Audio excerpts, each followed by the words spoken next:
Good morning. അപ്പോൾ നിങ്ങൾ കമ്പനിയിൽ കണ്ട പോലെ കേരള പേസ് ഇന്ത്യ പുതിയതായിട്ട് കുറച്ച് നോട്ടിഫിക്കേഷൻസ് ഇറക്കിയിട്ടുണ്ട്. അപ്പോൾ ഏതൊക്കെയാണ് എല്ലാവരും വൺ ബൈ വൺ ആയിട്ട് നമുക്ക് പറയാം.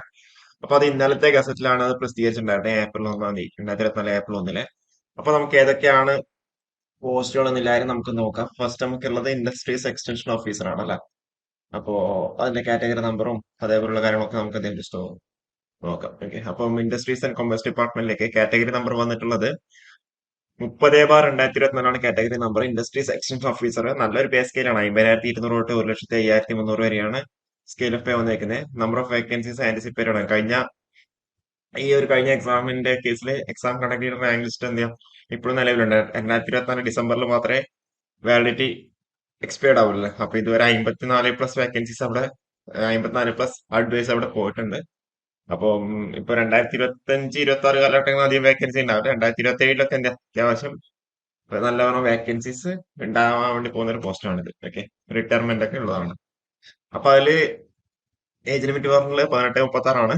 18-36. അതേപോലെ കറസ്പോണ്ടിങ് ഏജ് റിലാക്സേഷൻ ഉണ്ട് ഒ ബി സി SC/ST കാൻഡിഡേറ്റ്സിന്. പിന്നെ ക്വാളിഫിക്കേഷൻ എന്ന് പറഞ്ഞാൽ degree in any branch of engineering, electrical, civil, ആർക്ക് വേണമെങ്കിലും എന്ത് ചെയ്യാം അപ്ലൈ വേണ്ടി പറ്റും. ഈസി. ഓക്കെ, അപ്പോ ഇതാണ് കാറ്റഗറി നമ്പർ വന്നിട്ടുള്ളത്. 30/2024 അപ്പൊ ഇത് നിങ്ങൾക്ക് നാളെ മറ്റന്നാളൊക്കെ ആകുമ്പോൾ നിങ്ങളുടെ സൈറ്റിൽ അവൈലബിൾ ആവുന്നുണ്ടാവും. അപ്പം ഇതിൽ ലാസ്റ്റ് ഡേറ്റ് വന്നിട്ടുള്ളത് 2/5/2024 കേട്ടോ. മെയ് മാസം 2 വരെയാണ്. അപ്പോ ഈ ഒരു 10 ആകുമ്പോഴത്തേക്കും നിങ്ങൾ എന്ത് അപ്ലൈ ചെയ്യാൻ ശ്രമിക്കാം കേട്ടോ. അല്ലാന്നുണ്ടെങ്കിൽ ലേറ്റ് അവസാനമാകുമ്പോൾ സൈറ്റ് ഹാങ് ആവും. പിന്നെ എന്ത് ചെയ്യാം അവിടെ ഇഷ്യൂ വരുന്നുണ്ടാവും. ഓക്കെ, അത് കഴിഞ്ഞ് കാറ്റഗറി നമ്പർ വന്നിട്ടുള്ളത് 31/2024 കേരള വാട്ടർ അതോറിറ്റിയിലേക്കാണ്. ഡ്രാഫ്റ്റ്സ്മാൻ ഗ്രേഡ് 1 ഇലക്ട്രിക്കൽ ആണ്. ഓക്കെ, 36,500 തൊട്ട് 89,000 വരെയാണ്. Number of vacancies 2 vacancy report ചെയ്തിട്ടുള്ളത്. ഓക്കെ, ഓ draftsman grade 1 electrical Kerala water അതോറിറ്റിയിലേക്ക്. അപ്പൊ ഇതിൽ നമുക്ക് ഏജ് ലിമിറ്റ് പറഞ്ഞത് 18-36 വരെയാണ്. അതുപോലെ കറസ്പോണ്ടിങ് ഏജ് റിലാക്സേഷൻ ഉണ്ട്. ക്വാളിഫിക്കേഷൻസ് നമുക്ക് നോക്കാം. SSLC or it's equivalent. പിന്നെ എന്താ diploma in electrical and electronics engineering എന്നുള്ള രീതിയിലാണ് പറഞ്ഞത്. Award by DT, directorate of technical education. Okay, okay. അപ്പം ഇതിലിപ്പം ക്വാളിഫിക്കേഷൻ പറഞ്ഞ ഡിപ്ലോമ ആണെന്നുണ്ടെങ്കിലും നിങ്ങൾക്ക് ഇക്വലന്റ് ഹയർ വെച്ചിട്ട് നിങ്ങൾക്ക് എന്ത് അവിടെ അപ്ലൈ വേണ്ടി പറ്റുന്നതാണെന്നാണ് എനിക്ക് തോന്നുന്നത്. ഓക്കെ, ഡിപ്ലോമ അല്ല. അപ്പൊ ബിടെക് എംടെക് ഒക്കെ ഇക്വലന്റ് ഹയർ വെച്ചിട്ട് നിങ്ങൾക്ക് എന്താ സ്വാഭാവികമായിട്ട് അവിടെ അപ്ലൈ വേണ്ടി പറ്റണം. നിങ്ങളെ പ്രൊഫൈലിൽ കയറിയാൽ നിങ്ങൾക്ക് അവിടെ ചിക്കാൻ വേണ്ടി പറ്റുന്നുണ്ടാവും. അപ്പൊ മെയ് മാസം 2 തീയതിയാണ് ഇതിന്റെ ലാസ്റ്റ് ഡേറ്റ് ആയിട്ട് വന്നിട്ടുള്ളത് കേട്ടോ. അപ്പൊ കാറ്റഗറി നമ്പർ വന്നിട്ടുള്ളത് 31/2024 കേരള വാട്ടർ അതോറിറ്റിയിലേക്ക് ഡ്രാഫ്റ്റ്സ്മാൻ ഗ്രേഡ് 1. ഓക്കെ, പിന്നെയുള്ളത് ഓക്കെ ഡ്രാഫ്റ്റ്സ്മാൻ ഗ്രേഡ് 3 ഉണ്ട്, ഓവർസിയർ ഗ്രേഡ് 3 ഉണ്ട്. അപ്പൊ അത് ഇലക്ട്രിക്കൽ ആർക്ക് അപ്ലൈ വേണ്ടി പറ്റുന്നില്ല കേട്ടോ.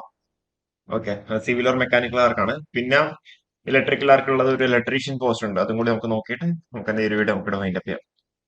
Okay, electrician agriculture development and farmers welfare ഡിപ്പാർട്ട്മെന്റിലേക്ക് കാറ്റഗറി നമ്മൾ വന്നിട്ട് 45/2024 ഇലക്ട്രീഷ്യൻ പോസ്റ്റിലേക്ക് 25,100 തൊട്ട് 57,900 വരെയാണ് പേ സ്കെയിൽ വന്നിരിക്കുന്നത്. പാലക്കാട്, മലപ്പുറം, കണ്ണൂരൊക്കെ ആന്റിസിപ്പേറ്റഡ് വേക്കൻസീസ് ആണ് ഉള്ളത്. ഓക്കെ, ഡാറ്റ റിക്രൂട്ട്മെന്റ് ആണ്. 19-37 വയസ്സാണ് ഏജ് ലിമിറ്റ് അവിടെ പറഞ്ഞിട്ടുള്ളത്. ക്വാളിഫിക്കേഷൻ പറഞ്ഞിട്ടുള്ളത് എന്താ pass in SSLC or it's equivalent, അതുപോലെ NTC ഇൻ ഇലക്ട്രീഷ്യൻ അല്ലെ. അതല്ലാതെ അതിൽ ഇക്വലന്റ് ക്വാളിഫിക്കേഷൻസ് പറയുന്നുണ്ട്. ഇക്വലന്റ് ക്വാളിഫിക്കേഷൻസ് ഏതൊക്കെയാണെന്ന് നമുക്ക് ജസ്റ്റ് നോക്കാം. ഓക്കെ, ഇക്വലന്റ് ക്വാളിഫിക്കേഷൻ പറഞ്ഞിട്ടുള്ളത് ബിടെക്കാർക്കും എംടെക്കാർക്കും ഒക്കെ അപ്ലൈ വേണ്ടി പറ്റും കേട്ടോ. ഡിപ്ലോമക്കാർക്ക്, ബിടെക്കാർക്ക്, എംടെക്കാർക്കൊക്കെ എന്താ സ്വാഭാവികമായിട്ട് അപ്ലൈ വേണ്ടി പറ്റുന്നുണ്ടാവും. ഓക്കെ, അപ്പൊ ഈ ഒരു പോസ്റ്റ് എന്താ എല്ലാവർക്കും അപ്ലൈ വേണ്ടി പറ്റും. ഡിപ്ലോമക്കാർക്കും ബിടെക്കാർക്കും എല്ലാം എന്താ അപ്ലൈ വേണ്ടി പറ്റുന്ന ഒരു പോസ്റ്റ് തന്നെയാണ് ഉള്ളത്. ഓക്കെ, അപ്പൊ ഇത്രയും കാര്യങ്ങളാണ് മെയിൻ ആയിട്ട് ഇലക്ട്രിക്കൽ സംബന്ധിച്ചിടത്തോളം ഉള്ളത്. അപ്പൊ എല്ലാവരും എന്താ ഇൻട്രസ്റ്റ് ഉണ്ടെങ്കിൽ തന്നെ നിങ്ങളുടെ പ്രൊഫൈൽ വരുന്നുണ്ടാവും. അപ്പൊ നിങ്ങൾ എന്താ ചെക്ക് ചെയ്തിട്ട് അപ്ലൈ ചെയ്യാം. ഓക്കെ, അപ്പോൾ ഈ ഒരു വീഡിയോ നമുക്ക് വൈൻഡപ്പ് ചെയ്യാം. Okay, thank you.